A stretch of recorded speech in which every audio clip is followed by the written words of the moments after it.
মনু মিয়া যে ঘোড়ায় করে কবর খনন করতে যেতেন সেই ঘোড়াটি আর জীবিত নেই। সম্প্রতি দুষ্কৃতিকারীরা ঘোড়াটিকে হত্যা করেছে। মনু মিয়াকে আমি ঘোড়া কিনে দিতে চাই। ঘোড়া কিনে দেওয়ার বিনিময়ে আমার কবর খোঁড়া পর্যন্ত আল্লাহ ওনাকে বাঁচিয়ে রাখুন। ঘোড়ায় চড়ে কবর খুঁড়তে যাওয়া মনু মিয়ার কথা সকলেরই জানা।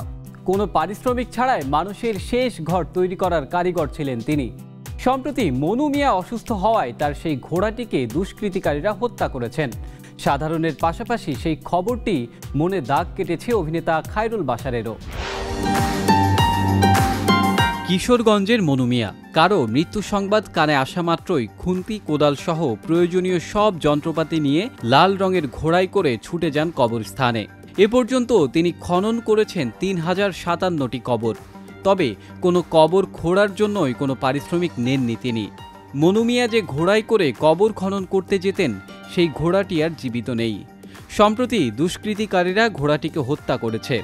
এই খবর ছড়িয়ে পড়লে সাধারণ বহু মানুষের মন কেঁদেছে। তবে কেবল সাধারণেরই মন নয়, এই খবরে কষ্ট পৌঁছেছে বিনোদন জগতেও। মনু মিয়ার ঘোড়াটি হত্যার খবর ছুঁয়ে গেছে জনপ্রিয় অভিনেতা খায়রুল বাশারকেও।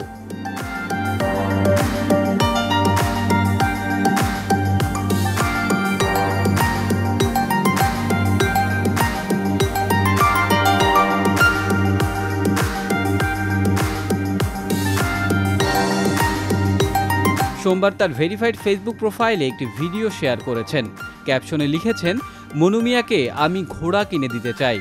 ঘোড়া কিনে দেওয়ার বিনিময়ে আমার কবর খোঁড়া পর্যন্ত আল্লাহ ওনাকে বাঁচিয়ে রাখুন। কেউ যদি মনু মিয়ার সঙ্গে যোগাযোগের ব্যবস্থা করে দিতে পারেন কৃতজ্ঞ থাকব। পোস্ট করার পর খোঁজ তিনি পেয়েছেন। খোঁজ পেয়ে সোমবার রাতেই হাসপাতালে মনু মিয়ার সঙ্গে দেখা করেন খায়রুল বাশার। দীর্ঘক্ষণ কথাও বলেন তার সঙ্গে। এই ছবিও সামাজিক মাধ্যমে শেয়ার করে মনু মিয়াকে নায়ক বলে সম্বোধন করেন বাশার।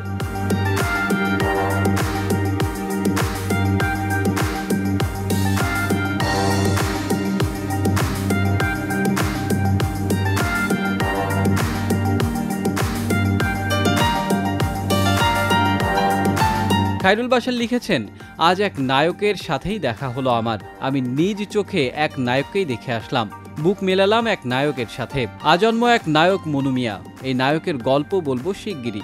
এটুকু বলি, মনু মিয়া অসহায় নয়, বরং অসহায়ের সহায় হয়ে ওঠার প্রচণ্ড শক্তি আছে তার।